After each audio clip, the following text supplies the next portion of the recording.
Bienvenidos al cierre del ciclo de conferencias pertenecientes a la Cátedra Obregón, organizada por el Centro Cultural del Banco de la República, sucursal Barranquilla, el Museo de Arte Moderno de Barranquilla, con el apoyo del Ministerio. La conferencia de hoy, titulada La lectura formalista de la obra de Alejandro Obregón y la domesticación de su contenido crítico, estará a cargo de Isabel Cristina Ramírez Botero, quien es profesora de Historia del Arte de la Facultad de Bellas Artes de la Universidad del Atlántico en Barranquilla, doctora en Arte Nacional de Colombia y magíster en Historia del Arte Contemporáneo de la Universidad degli Studi di Siena en Italia. Sus intereses de investigación se han centrado en la historia del arte moderno contemporáneo del Caribe colombiano, con el proyecto La Génesis de los Museos de Arte Moderno 2012, ganó la 14ª convocatoria de investigación cultural Héctor Rojas Erazo del Observatorio del Caribe y el Ministerio de Cultura de Colombia. Fue curadora, entre otras, de la sala de exposiciones del Centro de Formación de la Cooperación Española, de la categoría de videoarte del Festival Internacional de Cine de Cartagena, de la última exposición individual de Alejandro Obregón presentada en el Museo Nacional de Brasilia en el 2013 y de la sala de colección fundante del Museo de Arte Moderno de Cartagena. Es autora de los libros El arte en Cartagena a través de la colección del Banco de la República, Geografía del espacio en el paisaje de Obregón y fragmentos de modernidad, así como de diversos artículos sobre historia del arte regional. Bueno, Isa, contigo abrimos este ciclo de la cátedra y contigo cerramos estos 4 meses de reconocimiento de la obra de Alejandro por estar con nosotros.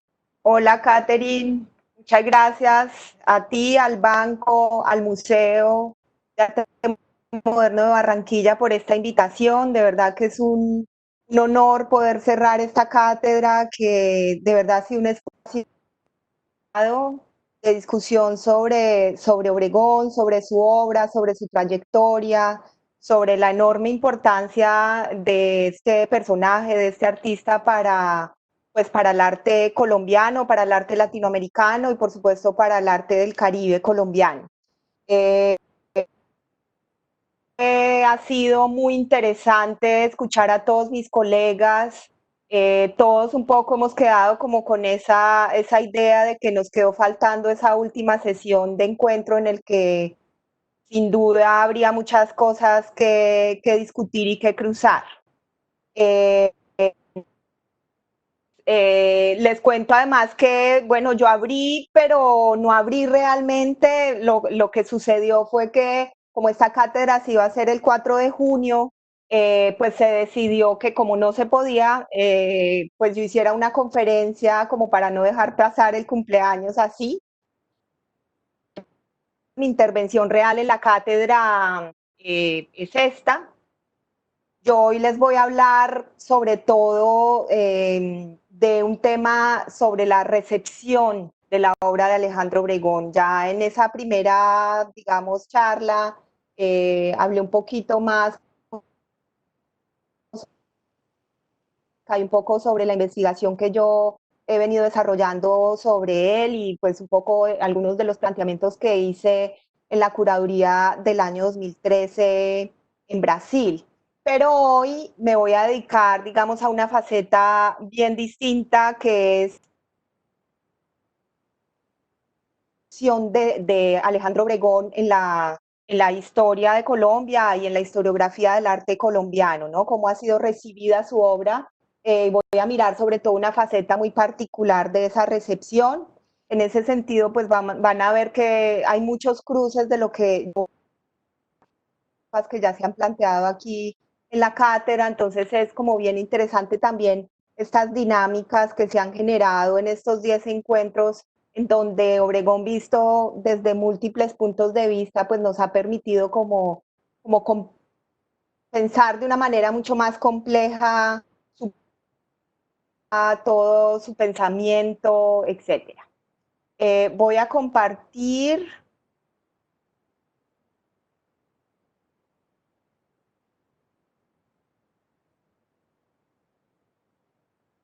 Me avisas, Catherine, cuando se vea, porfa. Sí, sí, está.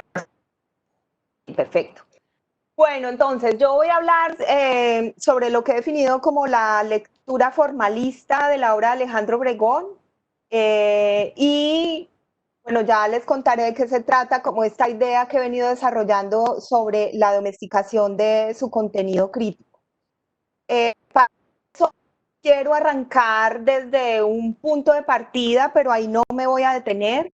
Sobre esto hablé la vez pasada y, digamos, solo lo quiero dejar, digamos, planteado para poder desarrollar algunas cosas que quiero plantear sobre la recepción que ha tenido de este artista en Colombia.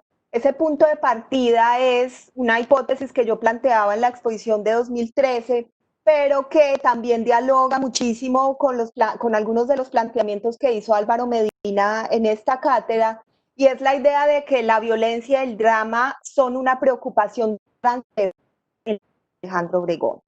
Es decir, me parece que ha habido, digamos, una tendencia a definir que Alejandro Obregón se ha preocupado como en dos temáticas o en dos esferas que se tienden a ver separadamente. Una es toda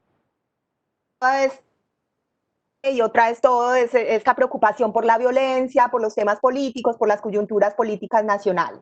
Y en realidad yo lo que planteo, digamos, es que pues hay muchísimos cruces que en realidad no son dos esferas tan completamente separadas. Gon en realidad está viendo en la naturaleza muchas fuerzas, tensiones y elementos que le preocupan y que le interesan de la violencia, ¿no? De hecho, él lo decía también, él pensaba que baje de su infancia en el Caribe como un mundo violento, tremendo, y lo mismo de su época en Santander, metido en medio de la selva. Había una fascinación por parte de él con este tipo de fuerzas, tensiones muy dramáticas, incluso en esas naturalezas. Y entonces hay como unas relaciones que están todo el tiempo apareciendo en su obra entre esa preocupación muy fuerte que él está teniendo sobre la violencia, ¿no? Y cómo lo mira, o sea, para él se convierte casi que la naturaleza en el que él puede empezar a desentrañar ciertas fuerzas de la violencia que le interesa investigar en su obra. ¿Sí? Entonces, digamos que esa hipótesis la puedo resumir así: se han enunciado reiterativamente el paisaje y la violencia como dos intereses temáticos distintos, entre ambos pretextos de investigación, ¿sí? Como que yo no veo que sea tan clara esa disociación. Los paisajes, las geografías y las bestias que Obregón pintó con insistencia son, en muchas ocasiones, una excusa para seguir pensando esos asuntos que lo obsesionaban profundamente: la violencia, la muerte, el drama. Él concebía que estaban allí inmanentes. Aquí tenemos pues un ejemplo que es muy buen ejemplo de eso que estoy planteando, que es el ganado ahogándose en el Magdalena, ¿no? Como la fuerza y también el drama que está implícito en la bestia que está muriendo, además muriendo ahogada, ¿no? Él además muchas veces dijo que él en realidad no pintaba animales, que para él eran otra cosa. Él da muchas pistas, digamos, en ese tipo de relaciones. Aquí vemos, hay un gesto en esta violencia que son muy cercanos. Por supuesto que pues estamos hablando además de cómo él fue encontrando una estrategia como de construcción y de pensamiento sobre la violencia, que fue esto que yo he definido como los cuerpos geografías. Cuerpos se convierten en una geografía precisamente, y ahí se pierde el límite. Yo creo que eso no fue gratuito y que él no llegó, digamos, a cómo lo resolvió en la violencia, en el famoso, digamos, cito de la violencia, sino que él, de la educación, del paisaje y de esas bestias que a él le interesaba ver en estos espacios, realmente fue desarrollando y fue pensando plásticamente ese asunto. Y vemos también un Huesos de mis bestias, la barracuda. Él se refería de una manera muy serie, ¿no? Como ese interés que él tenía de imaginarse estas bestias que eran carcomidas por el sol hasta los huesos, las descripciones que él hace como de esas fuerzas que él le interesa ver ahí, son muy como contundentes a la idea de la exploración de la violencia y el drama, como les decía. ¿Sí? Aquí tenemos un ejemplo de un toro cóndor, eh, ya la vez pasada, Cristina Rossi habló pues de uno de los torocóndores. Aquí vemos el dramatismo de esta imagen, un gesto que en Obregón estuvo también muy asociado a, como a los momentos en los que exploró más explícitamente el tema de la violencia política en Colombia, ¿no? El gesto de la herida y la sangre, pero también pues está la idea de que y lo exploró muchísimo plásticamente como este tipo de rituales, este particularmente en donde el toro y el cóndor son amarrados, este es un ritual de los Andes suramericanos, son amarrados y se enfrentan entre sí, pero en realidad todo esto termina y el cóndor es liberado, pero pues por supuesto todas esas fuerzas y tensiones que están ahí implícitas mientras sucede este evento pues son tremendas, ¿no? Solo a manera de, pues para mostrarles algunos ejemplos, pero yo creo que esto ya se ilustra. Está Alcatraz herido.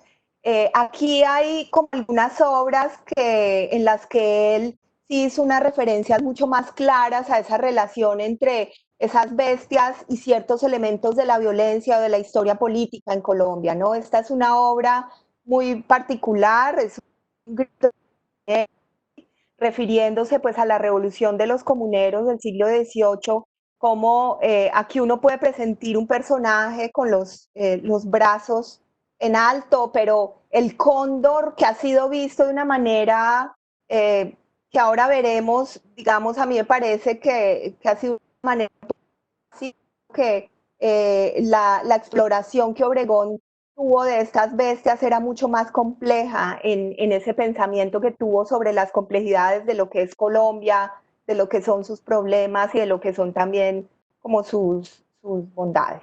Entonces aquí vemos como esa asociación del grito con el color y cómo entonces esos símbolos empiezan como a complejizarse y realmente entonces uno dice aquí, pues el cóndor no es solamente un cóndor, sino que es un elemento que le está ayudando de todas formas a pensar críticamente un asunto importante, ¿no?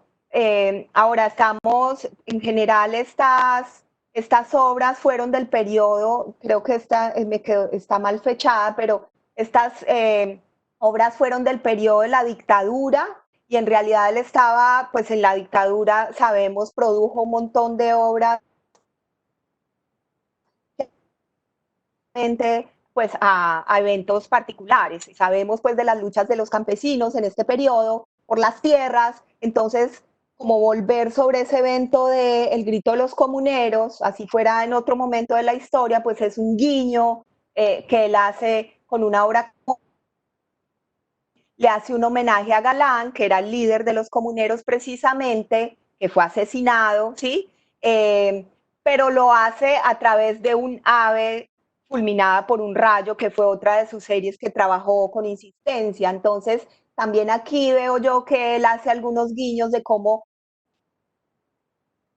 de la violencia en la naturaleza, como es un ave fulminada por un rayo, hace esos guiños y esas conexiones también con la violencia política, con la situación del país en ese momento. En algunos, pues aquí vemos, por ejemplo, un rayo que es mucho más abstracta, pero es como ese tipo de relaciones que a mí me parece que sí están diciendo muchas cosas sobre ese interés, como esa investigación que él está desarrollando, que todo el tiempo se cruza en muy preocupado por pensar el paisaje, la geografía, pero pensarlo desde otros lugares, ¿sí? Además, también fue muy rebelde Obregón, ¿no? Como buen artista moderno, de todas formas, y eso ya también se ha dicho, pero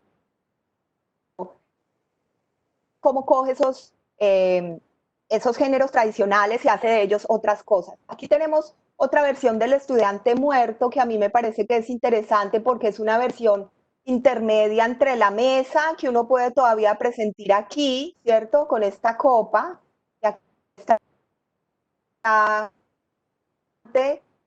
y cómo esos cuerpos se van como desplegando hacia el paisaje y se van volviendo ellos mismos parte de ese paisaje. Aquí vemos como una especie de luna, ¿no? En muchos de sus cuadros eran nubes, pero aquí vemos, y a mí me parece que es interesante que este cuadro en este lado ya es mucho menos mesa y mucho más ese cuerpo tendido sobre el espacio, que es como un poco lo que le fue sucediendo a Obregón durante toda la década de los 50. Él fue, que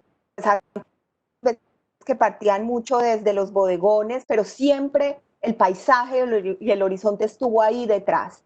Y lo que yo siento que le empieza a pasar es que cada vez se le van desplegando más esos bodegones hacia atrás, hacia el paisaje, hasta que definitivamente desaparece esa mesa y esos cuerpos que a veces son animales, a veces son cuerpos humanos, se funden con ese paisaje.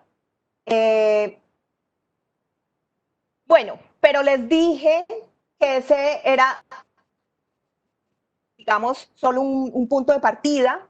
Además, fíjense, es una hipótesis que, si bien es muy interesante, digamos, los cruces que se establecen con muchas de las cosas que planteó Álvaro Medina, pero este punto de partida que quería, digamos, dejar como evidente, pero para ir hacia otro lugar. Y ese otro lugar es que quiero hacer dos preguntas. Esa primera pregunta es, a pesar de que la obra de Obregón es tan insistente en pensar el desgarramiento, el dolor y la muerte, su recepción, en términos generales, ha estado más asociada a una lectura formalista y a cierta exotización del Caribe o de Latinoamérica, eh, y esas asociaciones por la luz, la pasión, la magia, ¿no? Yo creo que esto es como bastante generalizado, como esa idea de que Obregón se le tiende a asociar, sí, con este tipo de, como de atribuciones que son muy formalistas y que se ha ido desvaneciendo toda esa carga crítica que él abordó de la violencia, de cómo la violencia, por ejemplo, en Colombia está muy en los cuerpos, pero también en la tierra, ¿cierto? Y por eso esos paisajes, esas geografías, cuerpos son tan particularmente plásticamente nuestra violencia, nuestra propia violencia. Entonces, esta es una pregunta que siempre me ha rondado y que me parece que es bien interesante de pensar y de seguir pensando. Y pienso yo que estas celebraciones, como estos 100 años, son un momento como afortunado incluso para mirar tipo, porque como Obregón ha sido, y eso se ha despertado mucho ahora con los 100 años, que otra vez los noticieros, otra vez la prensa, otra vez, digamos, circula mucho esa idea de que Alejandro Obregón es el pintor de la colombianidad, de Colombia, o también de la, no sé cómo, de lo Caribe, ¿no? Eh, entonces ahí hay una cosa también de cómo se ha ido construyendo esa figura de Obregón como el gran pintor colombiano, y me pregunto yo entonces también qué tipo de identidad es la que se suele asociar a su obra, ¿no? Entonces, por un lado, como lectura formalista, y por otro lado, otra cosa que me parece muy importante tiene que ver con la mistificación del papel individual, ¿sí? se ha tendido a ver como un personaje isla, como el que inaugura la modernidad artística en Colombia. Sobre su enorme importancia en la historia del arte colombiano, pues lo que me interesa a mí es entender cómo surge y se consolida esa tendencia a verlo de una manera aislada, ¿sí? Casi como un capítulo aparte de la historia del arte colombiano y del Caribe. Entonces, para eso, digamos, para abordar estas dos preguntas, yo quiero irme justamente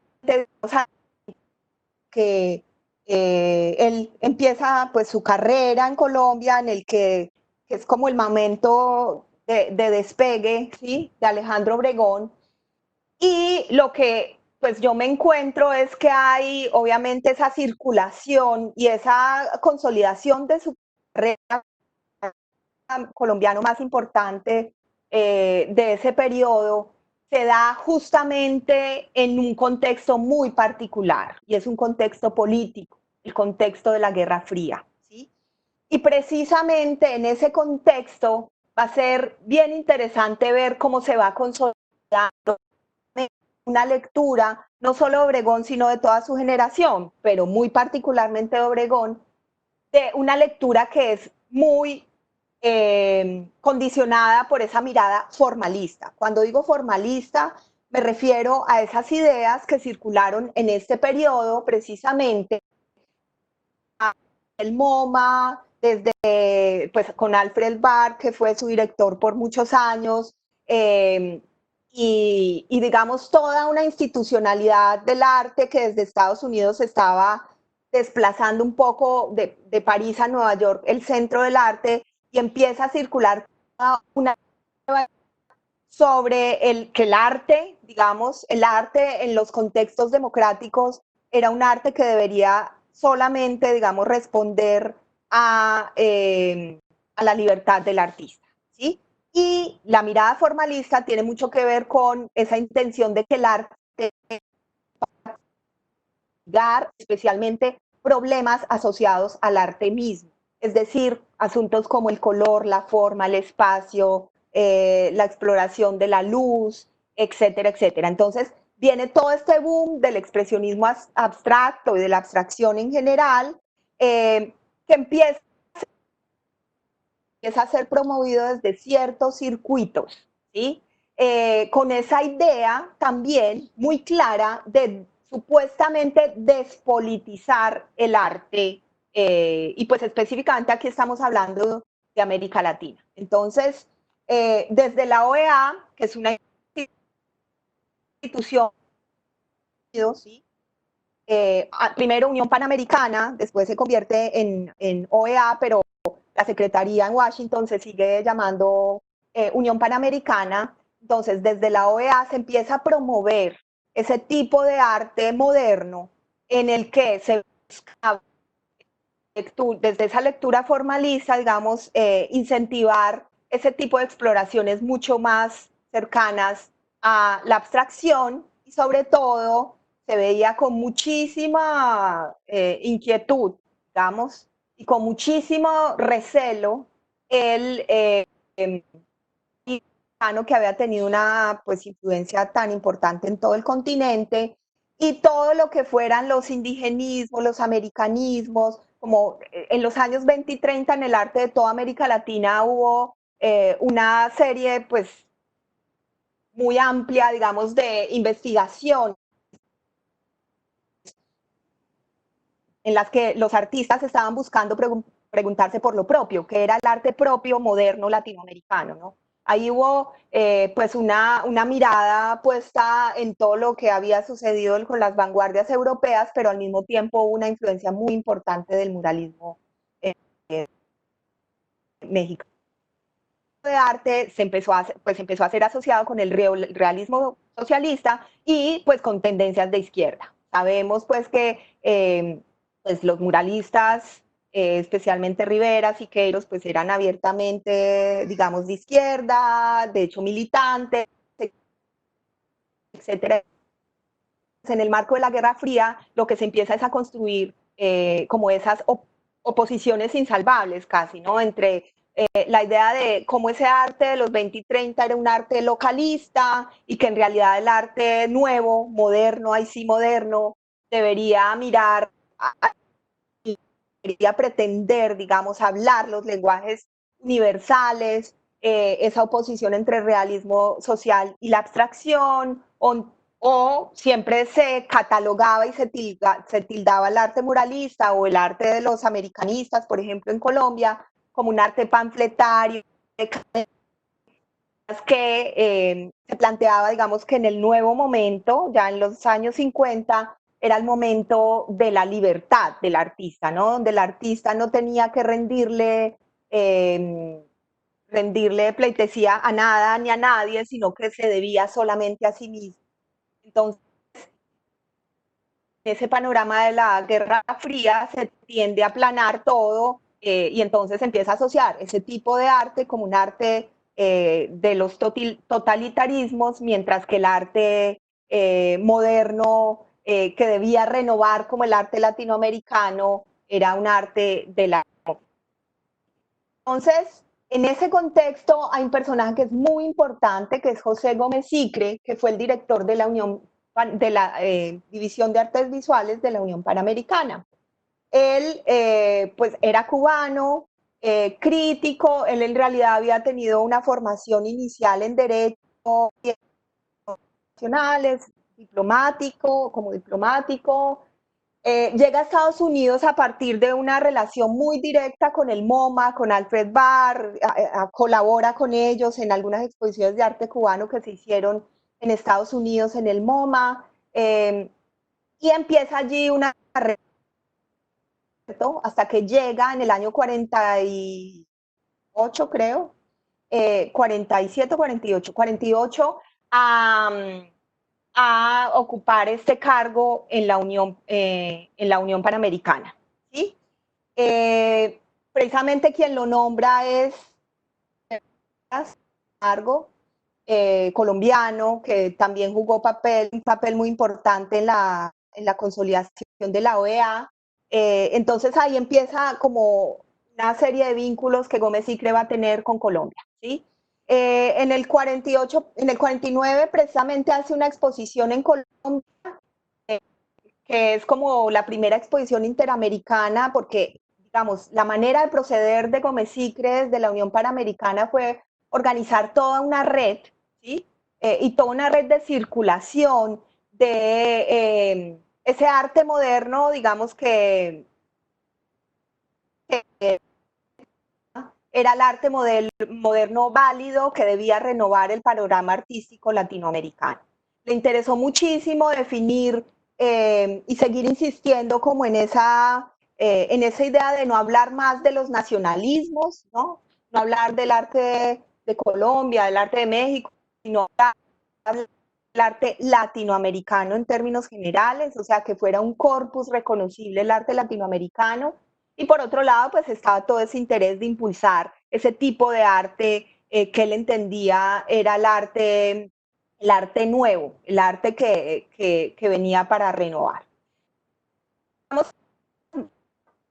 De las maneras de proceder de Gómez Sicre siempre fue mucho individualizar, precisamente, como definir unas figuras fuertes y claves de lo que él entendía por arte moderno en cada uno de estos países, digamos, postularlas, impulsarlas como parte de ese.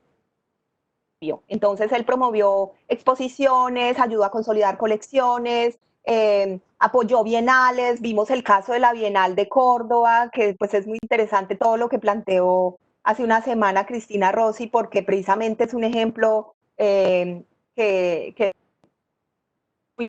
digamos, no sé, por ejemplo, él tenía, además de la participación de los países en estas bienales, se conseguía que la OEA participara como si fuera un país más, por ejemplo. Entonces, el poder que llegó a tener no solo en la Bienal de Córdoba, sino en la Bienal de Sao Paulo. Y esa individualización, aquí vemos como un grupo de los artistas, de algunos artistas que exponí, pues que Gómez Sicre, digamos, impulsó, apoyó, invitó a las exposiciones y puso a circular en medio de... Aquí vemos a Enrique Grau Cuevas, que fue muy cercano a Gómez Sicre, este es otro colombiano, Guillermo Silva. Bueno, lo que quiero decirles es que hay una tendencia bien fuerte a individualizar, ¿no? Como a generar esa idea de que hay un personaje, el arte verdadero, el arte que vale la pena, el arte moderno en cada uno de estos países. Y en el caso colombiano fue sin ninguna duda Alejandro Obregón. ¿Sí? Eh, este artículo para la pintura El Mañana es Hoy es un artículo y es un artículo bien interesante porque nos deja ver con mucha claridad, digamos, el tipo de discurso crítico que hacía Gómez Sicre. Es un artículo en el que va país por país, definiendo como el panorama en cada uno de los países y en general él se ocupa del innovador del arte en cada uno de estos países y menciona a otros, digamos, que lo acompañan en ese proceso. Como ven, de la misma fotografía es muy evidente, ¿cierto? Alejandro Obregón en Colombia fue para él sin duda ese personaje. Dice pero no solo en este artículo, digamos, traigo este artículo como ejemplo, lo dijo muchísimas veces en muchos contextos, en muchas exposiciones que él curó y a las que invitó a Obregón. Pasando por alto un periodo de precursores que llenaron debidamente su cometido, sin dejar labor trascendente, podemos afirmar que la pintura moderna colombiana nace y gira alrededor de Alejandro Obregón. Volvemos a encontrar en este artista una de esas personalidades estimulantes que constituyen los pilares del arte nuevo de nuestros países. Con su extraordinaria técnica colorista, sin abandonar la escuela en su país, ejerciendo bastante influencia en otros lugares de Latinoamérica. Aquí vemos, digamos, varios elementos importantes. Lo primero es que siempre se tendió a pasar por alto, precisamente como empieza el párrafo, pasar por alto la generación anterior. Pues como una intención muy fuerte también de posicionar a quien inaugura, pero también un poco de olvidar a los que estaban antes, ¿no? Esa fue como una constante. Lo otro es pues la definición de Obregón como el personaje central, pero párrafo con la insistencia en su técnica colorista, que fue uno de los elementos en los que él más insistió, es decir, siempre aludiendo a asuntos puramente formales, ¿no? Y esto vamos a ver que configura unas paradojas bien interesantes. Fíjense que todos estos elementos a los que se está refiriendo tienen que ver con asuntos formalistas de la obra, ¿sí? La composición, el multicolor, la fragmentación, la calidad plástica. Sin duda, este circuito interamericano promovido por Gómez Sicre fue un circuito muy importante en la internacionalización de Alejandro Obregón, ¿sí? Implicó, por ejemplo, las invitaciones a la Bienal de Venecia, implicó la exposición, su primera exposición así como importante a nivel internacional, que fue en el 55 en Washington, precisamente en la Galería de la Unión Panamericana, que era como fue un espacio muy importante por donde circularon, digamos, todos estos artistas que Gómez Sicre impulsó y apoyó, y digamos que respondían al tipo de arte moderno que le interesaba a él, ¿no? Y pues sabemos que en este mismo periodo Marta Traba está en Colombia, ella llega a Colombia en el año 54. Realmente Marta Traba y Gómez Sicre van a tener una afinidad en estos años que va a ser muy importante, sobre todo entre el año 56 y el año 64, ¿sí? También es interesante porque ellos después se van a distanciar, de hecho, incluso también por temas políticos, yo quiero también como aclarar que ellos compartieron como en todo este periodo ciertos asuntos que ya vamos a ver de qué se trata, pues sobre todo como esa definición de Obregón como el gran artista moderno, como el inaugurador de la modernidad. Sabemos todos el tipo de comentarios y el tipo de ideas que tuvo Marta Traba sobre la generación de los americanistas, ¿no? Que fue bien fuerte, ¿no? Pero sí es muy importante decir, digamos, que Marta Traba, evidentemente la obra de Marta Traba es mucho más densa, es mucho más rica en matices y por supuesto Marta Traba además es una crítica que hay que revisar en distintos periodos y en distintos periodos va teniendo como aproximaciones distintas sobre ciertos temas. Pero vamos a hablar de la Marta Traba de la segunda mitad de la década de los 50 y los primeros 60.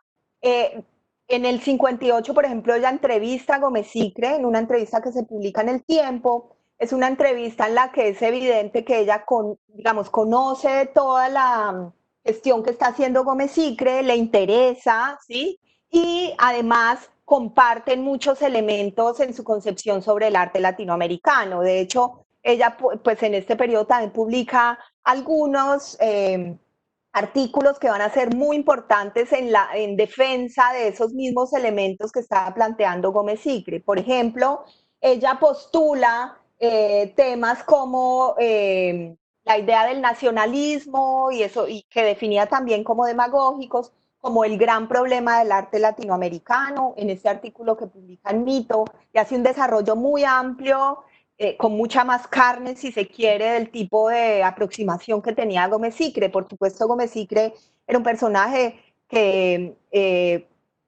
pues era un diplomático también y digamos tenía sí una experiencia con instituciones del arte, pero en realidad desde su llegada a la Unión Panamericana no es tan clara, digamos, esa consistencia crítica que sí va a tener Marta Traba. Eso sí es bien importante. O sea, el tipo de textos que escriben, hay una importante distancia, aunque compartían pues de fondo muchos de los elementos que estaban planteando. Marta Traba aquí plantea también, miren en este artículo que denomina Triunfo de la pintura latinoamericana por Marta Traba. Este artículo es del año 56, que lo ilustra además con una obra de Alejandro Obregón. Ella ya ahí empieza, digamos, a postular a Obregón como el grande de Colombia, ¿cierto? Pero también aquí plantea pues la idea de esa incurable mediocridad de los artistas anteriores a Obregón, y bueno, ya sabemos, esto lo plantea después en su Historia Abierta del Arte Colombiano, los define como un poderoso lastre para el arte latinoamericano. Y aquí en ese artículo ella dice que el arte es una manifestación libre del hombre y nace de una voluntad estética, no histórica, ni política, ni geográfica, que puede servirse accidentalmente de la historia o de la geografía. ¿Sí? Sabemos que Marta Traba pues está teniendo un papel muy importante a nivel nacional en la consolidación de esta nueva generación de artistas que con Obregón pues están muy activos a nivel nacional. Al mismo tiempo, Obregón está muy activo a nivel regional. Eso es bien interesante porque fíjense que Alejandro Obregón jugó papeles muy importantes en distintos circuitos al mismo tiempo. A nivel regional, en un proyecto, yo lo he definido como un proyecto intelectual que está muy activo pues en toda la región Caribe. Es pues, un proyecto que está como en búsqueda de la definición del artista costeño, que está haciendo reivindicaciones importantes con respecto al centralismo en medio de una crisis que se venía dando de los puertos. En fin, esto es como todo lo que yo he venido desarrollando y desarrollé en mi tesis doctoral. Entonces, en ese proyecto intelectual, Alejandro Obregón es también la gran figura y es como el elemento o personaje alrededor del cual gira todo este proyecto, con Enrique Grau. Y a nivel nacional, pues ya sabemos, y de ese contexto a nivel nacional, ya nos han hablado mucho mis antecesores. Aquí vemos en ese proyecto regional se empezaron a hacer unos salones de artistas en Cartagena y Barranquilla. Esta generación de artistas la está apoyando, digamos, y la está construyendo deliberadamente.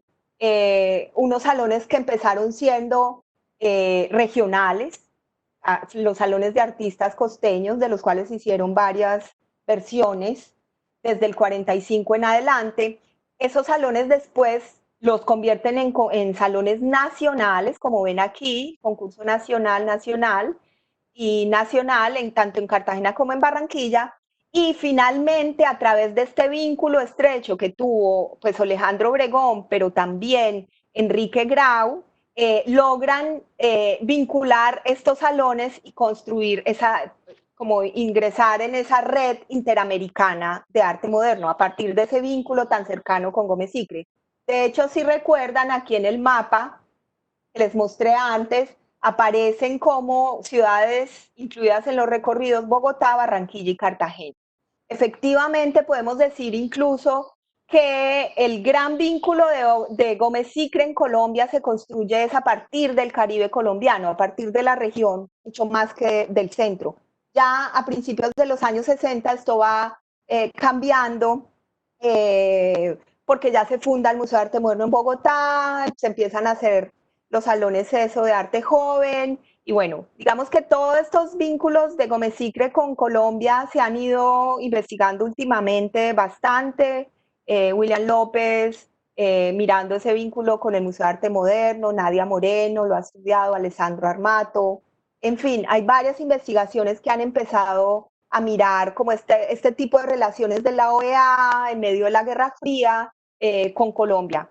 Además se ha mirado pues en toda América Latina, ya vimos el caso, por ejemplo, de Argentina la semana pasada. Entonces es muy interesante ver cómo estas corporaciones multinacionales como la OEA pues están teniendo un papel ahí, ¿no? Que hay que revisar porque pues también influyeron de alguna manera en la recepción que tuvieron este tipo de artistas. ¿Sí? Entonces, así muy a grandes rasgos les cuento que Gómez Sicre, ese vínculo con Cartagena y Barranquilla no fue pues como así, pasajero, sino que fue un vínculo continuado en el tiempo.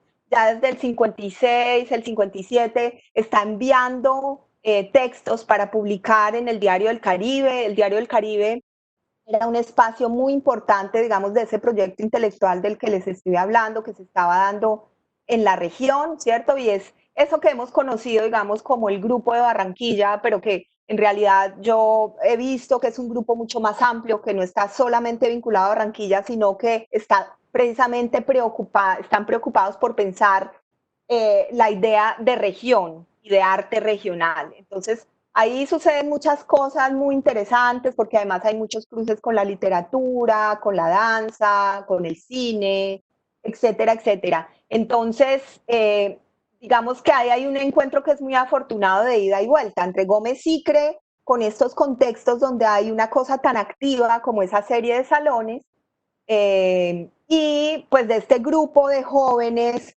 interesados por empezar a consolidar una institucionalidad del arte en estas regiones, en estas ciudades en el Caribe colombiano, ¿cierto?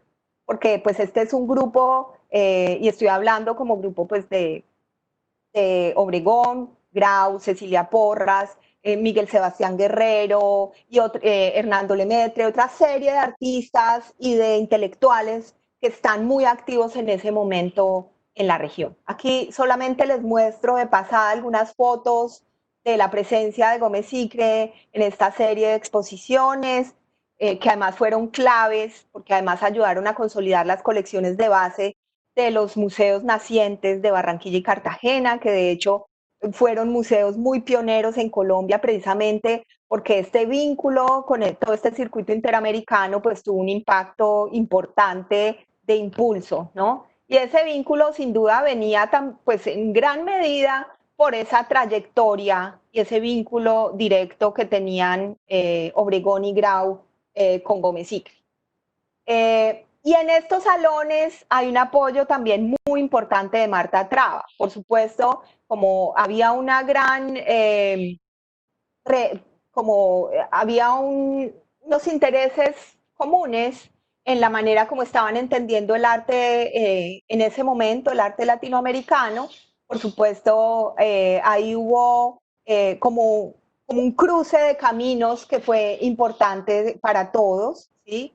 Aquí en el segundo, perdón, anual interamericano, Marta Traba vino, dijo que era la mejor exposición que había visto en Colombia, Gómez Sicre dijo que era un paso extraordinario en este país y en efecto, digamos, que ese momento fue un momento muy brillante, digamos, de estas gestiones que este grupo emergente de artistas estaba desarrollando en la región. Esto ya es en el 63, en el tercer anual.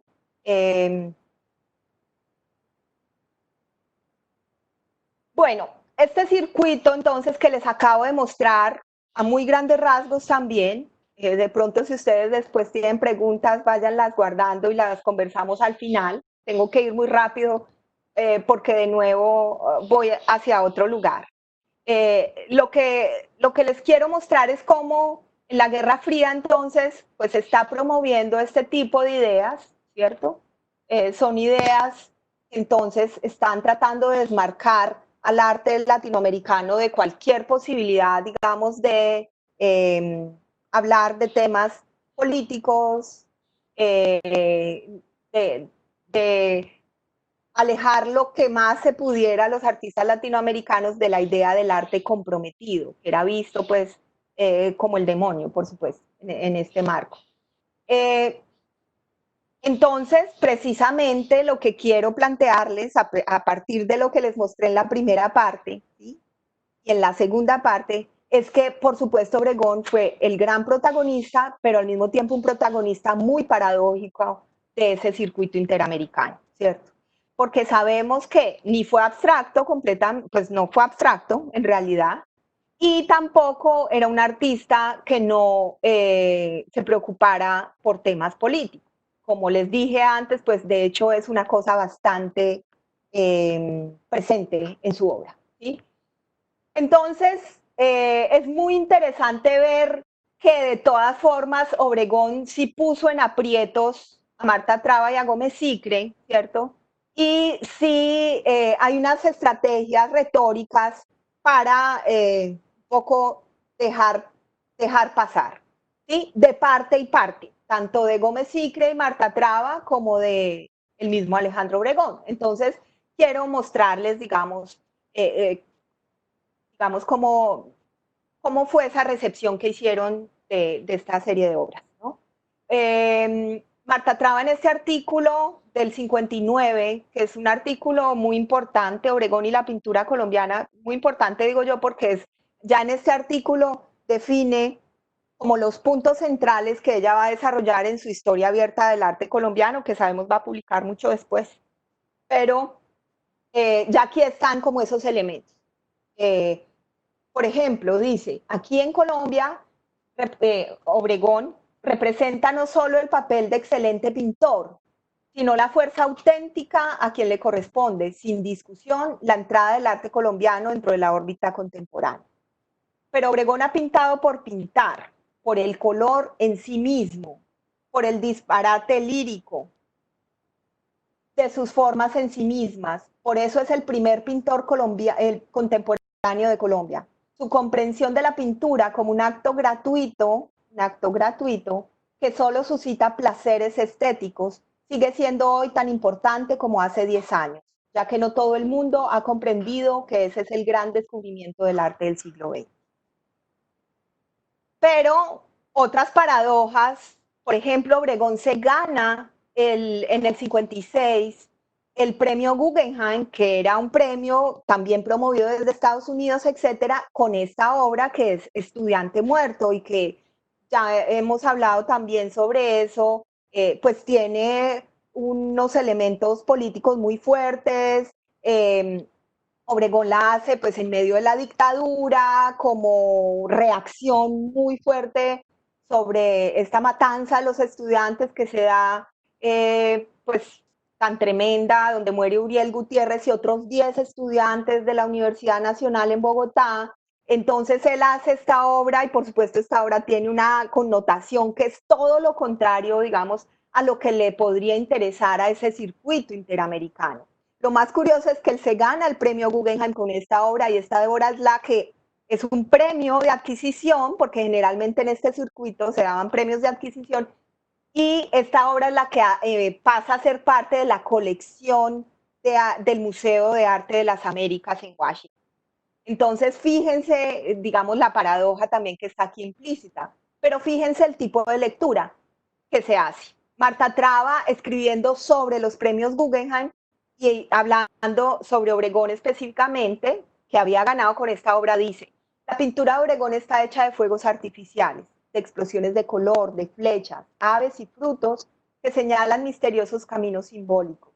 Es la tierra caliente de Colombia, pero con qué eminente altura se lleva la patria, con qué esplendorosa fantasía se abre la patilla, se descabezan los pájaros, se deshacen las flores del trópico y cae la noche azul y el día amarillo sobre las paredes, quemándolas con colores desesperados. La geografía de Obregón no es naturaleza americana, es una naturaleza estética que no se subordina a las cosas reales, sino que pone las cosas reales a su servicio. Y después, cuando gana Obregón con Violencia, es muy famoso este artículo en donde Marta Traba dice: Violencia, una obra comprometida con Obregón. O sea, insistiendo un poco en esa idea que se postulaba muy desde esta lectura formalista y de la autonomía del arte, ¿cierto? Como el artista en realidad solo debería estar comprometido consigo mismo. Dice Marta Traba, es una idea que ha sido resuelta como pintura, de ahí que el término obra comprometida no le corresponda en absoluto, porque precisamente así se llama la pintura que se compromete con otra cosa distinta de sí misma, con la política o con la revolución social, con la descripción de la sabana o con el retrato de una dama elegante. Entonces vemos, ¿cierto?, como esa continua necesidad de desmarcarlo de cualquier posibilidad, ¿sí? Como de asociación con asuntos políticos. Cuando, pues en la realidad está pasando un poco lo que ya tan, digamos, tan detalladamente nos contó Cristian Padilla en su conferencia, ¿no? Como de todo ese impacto, lo que implicó esta obra en medio también pues de la salida del libro, sobre la violencia y todo lo que eso genera, no solo pues en la intelectualidad, sino también en el campo del arte, es bien interesante, ¿sí? Eso también es importante tenerlo en la mente. Y bueno, ¿qué decía Obregón? Obregón pues se pronunció muchas veces diciendo cosas como esta: lo que pasa es que hay hechos que son la última gota que derrama el vaso y hay que sentar tu protesta, hay que cumplir el encargo social. Cuando la gente, los periódicos, todo el ambiente te espicha, hay que cumplir el encargo social. Esos son la masacre, el estudiante asesinado, la violencia, el homenaje al Che y Camilo. Con la violencia, sobre todo, sentía que era un menester. Debía hacerlo. La pinté con rabia en 2 días. Aquí hay una cosa que es bien interesante porque él sí dijo esto, pero también siempre que se habla sobre estas cosas surge esa pregunta que es natural y es: sí, pero Obregón alguna vez dijo como políticamente dónde se ubicaban. Ese es un asunto que es muy, muy importante, porque yo siento que Obregón entendió muy bien. Obregón fue un gran gestor, eso también es importantísimo saberlo, y ahí radica también muchos de los aportes que él hizo al campo del arte nacional y local en Barranquilla y regional en el Caribe colombiano, sin duda, porque precisamente se comportó como gestor, fue director de escuela, de las escuelas de arte, fue incluso director del museo, en fin, jugó papeles súper importantes también en propiciar encuentros como con Gómez Sicre, con Cepeda Zamudio, etcétera, para hacer posible un montón de iniciativas. Pero evidentemente también entendió muy bien y supo leer, pues creo yo, también esto es una hipótesis, supo leer ese contexto porque se cuidaba muchísimo, o sea, nunca fue un artista militante, por supuesto, nunca lo fue, ¿sí? No, nunca dijo abiertamente pero en su obra sí, como ya lo hemos visto, pero él como artista no, y yo siento que esa fue, así como les decía que esos juegos retóricos eran de lado y lado, ¿no? Marta Traba y Gómez Sicle tratando de leer El estudiante muerto, la violencia, pues Obregón también en muchas entrevistas empieza a pasar cosas como esta, ¿sí? Le preguntan, de pintura comprometida, ¿qué nos dice? El artista ante todo tiene que estar comprometido consigo mismo. Cuando Flaubert fue juzgado por inmoral a raíz del escándalo que promovió un libro suyo, gritó, Madame Bovary, c'est moi. ¿Qué opina del Frente Nacional? Que no tiene frente. ¿Qué piensa usted del doctor Valencia, que era el presidente en ese momento de la entrevista? Dijo que se parece a Felipe IV pintado por Velázquez. Perdón, por Rubens. ¿Es esto elogio o diatriba? Puede interpretarse en cualquier forma. ¿A quién se parece el doctor Lleras Camargo? En el momento no preciso, pero no escriba eso. Diga mejor, no salta a la vista. Valencia, dice Obregón, es el presidente que el país merece. ¿Cómo podría interpretarse esa afirmación, maestro? La dejo en suspenso. Políticamente, ¿a qué tendencia pertenece o cree pertenecer? De extrema izquierda, pero creo en la aristocracia del arte entendido como tal, no a la llamada aristocracia en el aspecto puramente social. Pero después, en otra entrevista mucho más adelante, le preguntan y él dice que es anarquista, o sea, siempre juega, fíjense el tipo de juegos, ¿no? Cuando son este tipo de preguntas, él siempre desvía la conversación y propone un juego en donde evidentemente lo que queda es la ambigüedad, ¿no? Según sus afirmaciones, ¿cree usted que en Rusia puede haber un arte aristocrático? No puede haberlo. En Rusia el arte pictórico sirve para propaganda política, nada más. Bueno, entonces, a partir de estas tres cosas, ¿no? Ya vieron entonces también un poco como siento yo, Obregón en su obra fue un rebelde y fue un protagonista muy paradójico de ese circuito interamericano, pero en realidad lo que yo sí creo es que sí influyó mucho en la recepción que se ha tenido de él y en los efectos que esa recepción de la obra de él ha tenido en la historiografía del arte colombiano. Y no solo lo creo yo, lo creen, pues digamos que eso ha sido un asunto que se ha venido discutiendo también en la historiografía del arte colombiana en los últimos años, sin duda, y también incluso acá se han planteado cosas a partir de lo que planteó Cristian, a partir de lo que plantearon Silvia y William. ¿Sí? Eh, entonces, hay unas repercusiones, creo yo, posteriores a esa doble recepción, que repito, están muy centradas en mirarlo desde un formalismo, es decir, asumir específicamente sus aspectos formales y por eso asociarlo mucho al color, la luz, el espacio, etcétera. Y por otro lado, mistificar su papel individual, ¿sí? De la mistificación de su papel individual, yo creo que hay consecuencias muy importantes en la historiografía del arte colombiano. Pues una muy importante es el borrón que se hizo, por supuesto, del arte que se produjo en Colombia en los años 20 y 30. ¿Sí? Sabemos todos, digamos, que los planteamientos de Marta Traba tuvieron mucha influencia en ese sentido. Eh, como sencillamente, es como si no, como si ese hueco, eso hubiera quedado como un hueco y no hubiera existido, y sobre todo postular un personaje como el que inaugura la modernidad, eh, cuando en realidad venían desarrollándose desde mucho antes en Colombia unos procesos artísticos de investigaciones plásticas plenamente modernas, ¿cierto? Y aquí retomo la hipótesis que Silvia Suárez plantea en su artículo Eslabones de una tradición interrumpida, arte política en Colombia entre el 38 y el 78. Básicamente lo que ella plantea es que, bueno, está el arte de los americanistas en los años 20 y 30, un arte pues que estuvo muy influenciado por el muralismo, por supuesto, un arte que también ha estudiado mucho Álvaro Medina, en donde se muestra con mucha claridad la mirada crítica que tuvieron estos artistas sobre el contexto, sobre la política, sobre un montón de elementos sociales también en nuestro país.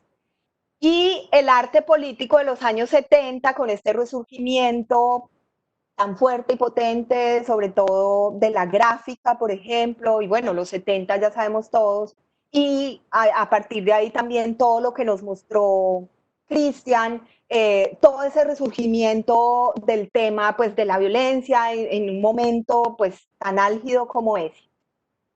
Y básicamente lo que plantea Silvia y lo que pues es muy evidente con esta recepción de Obregón y como en ese papel individual, y no solo Obregón, sino de toda su generación, ¿cierto? Y es que es como si hubiera sido un eslabón perdido, precisamente. O sea, es como el vacío, como que aquí no hubo nada, porque aquí los artistas solo se dedicaron a hablar de los colores, las formas, a buscar sus propios lenguajes, a dialogar y a buscar unos lenguajes que fueran universales. Pero en realidad, digamos, lo que postula Silvia en ese artículo es que, pues, Obregón, violencia, y Obregón, digo yo, no solo con violencia, sino con mucha, pues, con toda esta obra política que hay que seguir estudiando, porque de hecho también se ha estudiado poco, eh, es, es ese eslabón de esa tradición. Lo que pasa es que ha sido una tradición que ha sido de muchas maneras silenciada, de muchas maneras, digamos, como tratada, se ha tratado de interrumpir ese vacío, digamos, y esa discusión y esas dicotomías en las que se funcionó, digamos, frente al arte en el periodo, un periodo pues políticamente con unas características tan particulares como la Guerra Fría, pues precisamente tienen ahí un impacto importante. Entonces se postula, pues violencia. Obregón fue sin duda, porque además Obregón mismo tuvo muchísimas relaciones tanto con sus antecesores como con los que lo precedieron, con los que los precedieron como con los que siguieron después de él, ¿cierto? Entonces, se trata un poco de repensar eso y empezar a pensar también en esa clave de cómo pensar y repensar y revisar, digamos, esta tradición del arte político en Colombia.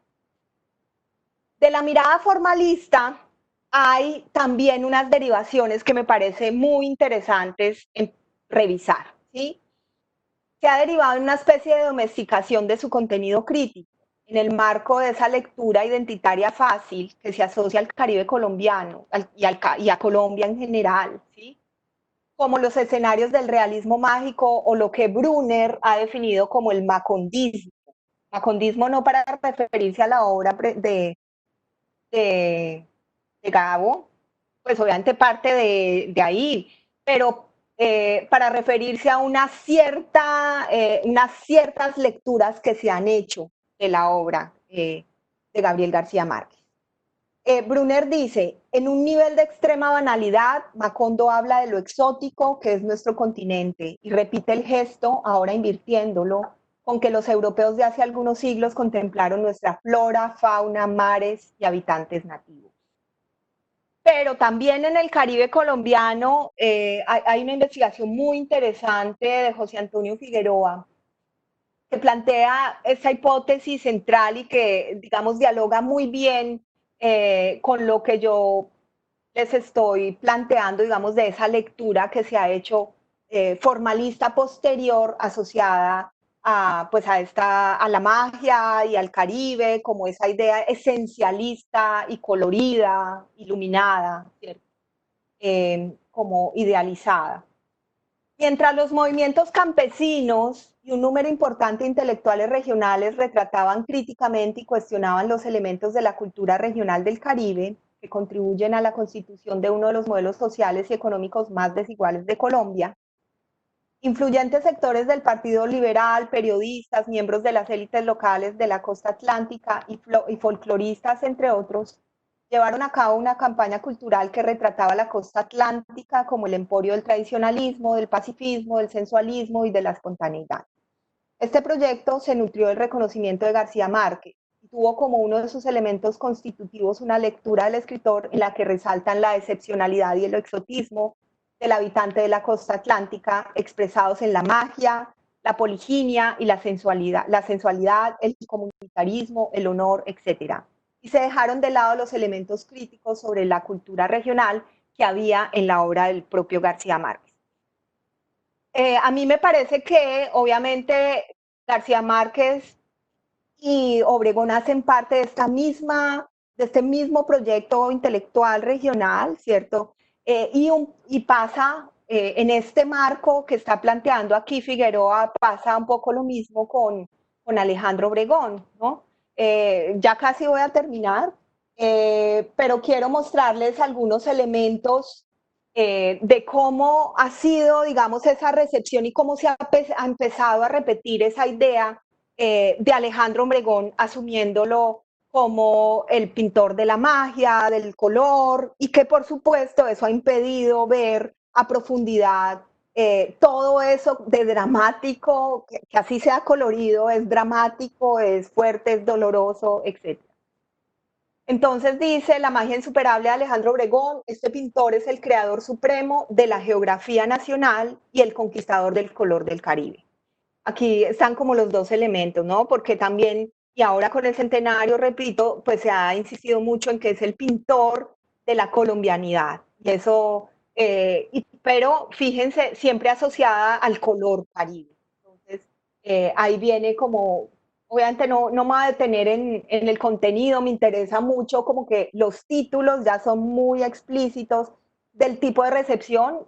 Traigo solamente un par de artículos, pero son muchísimos. Creo que sobre ningún pintor en Colombia ha circulado, se ha dicho más en prensa que sobre Obregón. O sea, solo a manera de ejemplo les digo que yo tengo, en mi archivo tengo un tomo por cada uno de los artistas, digamos, que he investigado. De Obregón tengo 12 tomos de A a Z.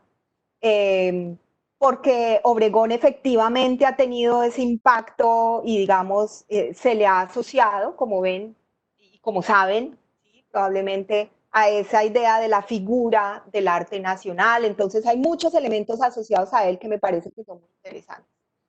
Obregón, la pasión sigue viva, bastaría una palabra para hablar de Obregón y el resto de la página podría quedar en blanco. Pasión. Ahí viene también esa asociación que uno puede hacer con la marca país, Colombia es pasión y todas las implicaciones que vienen desde ahí. Evidentemente ahí pues hay muchos elementos que hay que empezar a revisar, digamos, pero básicamente yo lo que les quería plantear aquí es como en el momento en el que Obregón estuvo pues, más activo, ¿sí? Cómo se van consolidando dos elementos claves de su recepción que van a tener un impacto y que van a seguir creciendo, digamos, por las décadas siguientes y que tienen mucho impacto sobre la idea también que se sigue teniendo muy difundidamente sobre Obregón y su obra y que básicamente lo que sucede es que invita a que volvamos sobre la obra, o sea, también esto para decir, bueno, está cumpliendo 100 años y lo hemos festejado y lo estamos festejando, también es interesante empezar a mirarlo con ojos críticos, a cargarlo de otros sentidos, si se quiere, a mirar y volver directamente sobre su obra para seguirlo pensando, porque yo creo que su obra es muy potente y sigue diciendo muchas cosas pero desde una visión pues mucho más compleja de Colombia. Para terminar con esta foto, les voy a leer una cita de Ernesto Samper Pizano, siendo presidente de Colombia, escribió el prólogo de la edición de Propal del 96 dedicada a Obregón. ¿Sí? Y miren lo que dice pues, el presidente de la República de entonces. En el Consejo de Ministros, donde se toman las grandes decisiones nacionales, y en el Salón Elíptico del Capitolio, donde los representantes de Colombia piensan sobre el país y son voceros de sus preocupaciones, allí, en ambos sitios, el cóndor de Alejandro Obregón y sus montañas, peces y aves nos ofrecen a todos los que participamos de la vida pública una razón convincente de otras dimensiones de nuestra patria. Los artistas son capaces de que todos nos unamos en torno a tales imágenes y compartamos la fuerza comunicativa de las mismas. Ser colombiano es, en alguna forma, reconocer y admirar lo que Obregón trazó con vigor iluminado sobre lienzos impuros para lograr así una identificación sensible con lo mejor nuestro, nuestra tierra de realidades y nuestro cielo de aspiraciones posibles. Entonces, fíjense, ¿no? La insistencia en ese reconocimiento de lo mejor nuestro, pero pues indudablemente en su obra hay muchos elementos críticos que precisamente también nos hablan mucho de los contextos particulares contemporáneos de Colombia. De hecho, hay una cosa que a mí me parece muy interesante y me pareció muy interesante el año pasado cuando asesinaron al estudiante Dylan.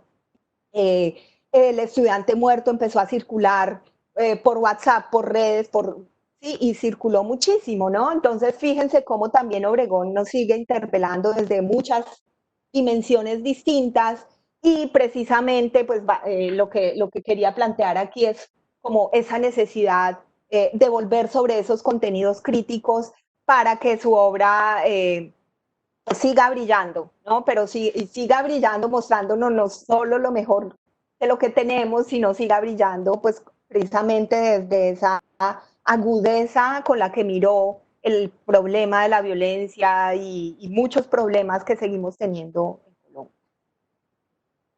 Hasta ahí. Eh,